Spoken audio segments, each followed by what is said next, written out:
नमस्कार विद्यार्थी मित्रांनो, स्वागत आहे आपलं यूट्यूब चॅनल ज्याचं नाव आहे मोहित मोटिवेटेड एक्झाम चॅनल। आज आपण बघणार आहोत महाराष्ट्र राज्य शिक्षक पात्रता परीक्षा म्हणजेच महाटेट 2025 यासाठी अत्यंत आवश्यक असणारे बालमानसशास्त्र, अध्यापनशास्त्र पेपर 1 आणि पेपर 2 मध्ये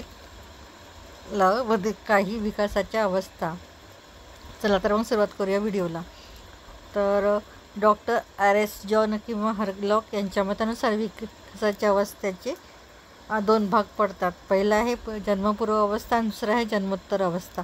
जन्मपूर्व अवस्थेमध्ये चा कालावधी हा 250 ते 300 दिवसाचा असतो आणि जन्मापासून ते मृत्यूपर्यंतचा कालावधी हा जन्मोत्तर अवस्थेमध्ये गणला जातो।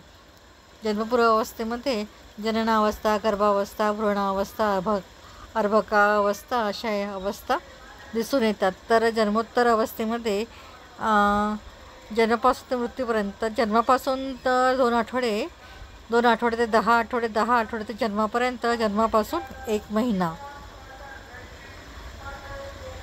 तर ही होती विकासाच्या डॉक्टर आर.एस. जॉन यांच्या मते विकासाची अवस्था। व्हिडिओ आवडल्यास व्हिडिओला लाईक करा, कमेंट्स करा, जास्तीत जास्त व्हिडिओ शेअर करा आणि चॅनलला सबस्क्राईब करायला विसरू नका।